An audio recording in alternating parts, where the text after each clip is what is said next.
Muito bem. Kim, teve um outro projeto que você propôs que está propondo a suspensão de benefícios sociais de famílias cujo os filhos agredirem professores dentro das salas de aula. Eu quero que você possa explicar para a gente, didaticamente assim, como é que vai funcionar isso. Olha, é uma coisa muito simples, né? A família está no cadastro único, né? Uma das obrigações de você receber o Bolsa Família é o filho estar matriculado na escola, e o mínimo que se espera é que esse filho se comporte dentro de sala de aula, que ele não agrida o professor, né? Então, a partir do momento que houver uma agressão física, há notificação imediatamente para o gestor do cadastro único para que essa família tenha o benefício suspenso. Se houver agressão verbal para o professor, primeiro a família vai receber uma advertência, na segunda agressão verbal recebe outra advertência, na terceira tem o benefício suspenso, né? Eu iria além, tá? Outros países condicionam a concessão de benefícios sociais não apenas à matrícula, né, mas também a assiduidade, o bom comportamento e a nota, o desempenho em sala de aula, que a gente sabe também que no Brasil é sofrível. Mas um primeiro passo de mínimo razoável para vários casos de violência que nós encontramos nas escolas seria esse critério básico que vem de casa, né, do aluno, de uma criança, de um adolescente, não agredir fisicamente o professor. O que você está bravo? Mesmo porque uma das principais reclamações que eu recebo de professores da rede pública, da rede estadual do estado de São Paulo, é a falta de autoridade em sala de aula, de não conseguir impor ordem dentro da sala de aula e, portanto, não Isso interessa existe, né? o quão boa é a aula que ele preparou, não interessa o quão bom é o material que o Estado está fornecendo, se ele não consegue dar aula. Né? Vamos lá, Regis. Deputado, eu vejo essa proposta de lei uma coisa que acaba punindo a família de uma maneira até meio injusta. Porque vamos supor que uma família tenha 2 ou 3 filhos na escola e o comportamento de um deles é absurdamente recriminável. Aliás, eu acho um absurdo, eu sou de uma época que o aluno sequer levantava a voz contra o professor. Agora, nesse caso específico, uma família, por exemplo, que tem 3 filhos numa escola, ou 3 filhos, maioria, né? Ou 3 filhos nas escolas. Quer dizer, pelo comportamento de um imbecil, adolescente, ou whatever, a família inteira vai perder esse benefício, inclusive tendo outros 2 filhos com comportamento exemplar. Isso não é muito injusto? Não. A obrigação da família, é o mínimo que a família tem que fazer, é educar um filho para não bater num professor. Me desculpa, a família tem que ser penalizada duramente, sim. E se alguém tiver alguma ideia de uma penalidade mais rigorosa, por favor, me envie que eu faça um outro projeto. Eu acho que essa é uma penalidade básica, né? Primeiro que dos requisitos para receber o programa é frequentar, né, a escola e estar matriculado.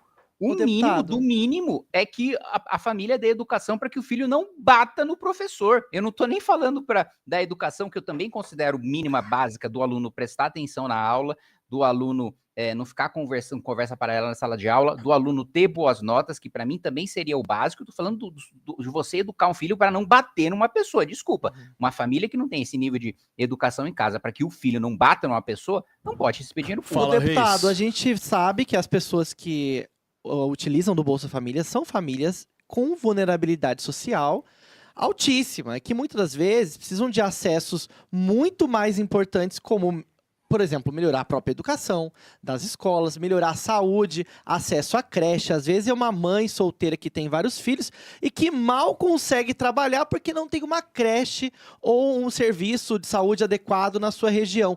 Quais são os seus projetos nessas outras áreas? Porque eu imagino que punir pode ser um lado, mas o que a gente tem que fazer? Talvez a gente tenha que melhorar também a saúde, a educação, a creche. Isso está acontecendo? Você tá uma esquerda muito soft, né, Reis? Leve, né? Sabe qual que é o problema? Sabe qual é o problema que eu vejo? Eu vejo o seguinte, que todo mundo sabe disso, que uma família vai educar seus filhos e cada um dos seus filhos vai ser uma pessoa diferente. Não tem como você generalizar nesse ponto eu concordo com Kim em um aspecto. Todos têm o mesmo pai e uma mesma mãe. Às vezes nem tem pai, às vezes, sabe, tá Não, mas tem o mesmo.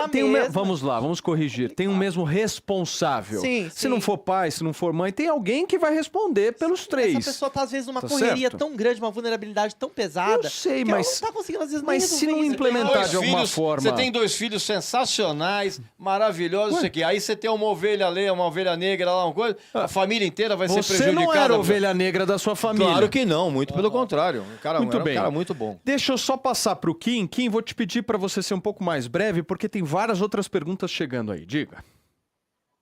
Tá, 2 pontos. Primeiro, do ponto de vista de gestão de serviço público, né?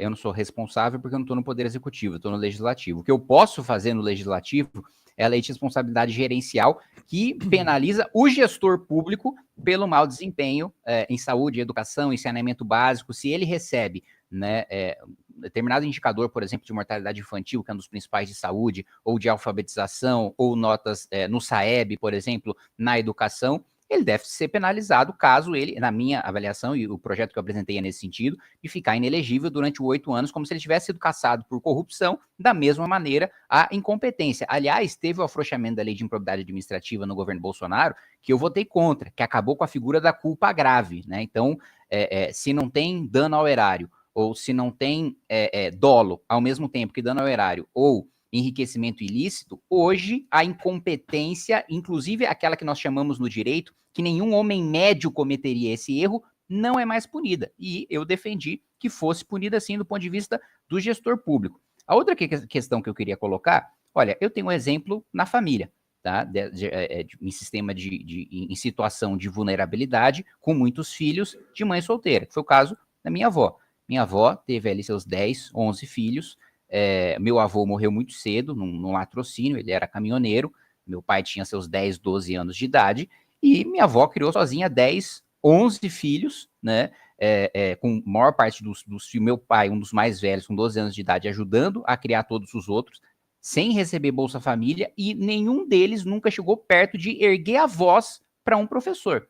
Então você me desculpa. Ser mãe solteira, ter muito filho ou ser pobre não é desculpa para ter uma má educação do filho ao ponto dele agredir um professor. Perfeito. Deixa eu trazer para a conversa aqui Lala Fonseca, Rick Souza. Vocês têm perguntas sobre esse projeto especificamente? Lala, fica à vontade.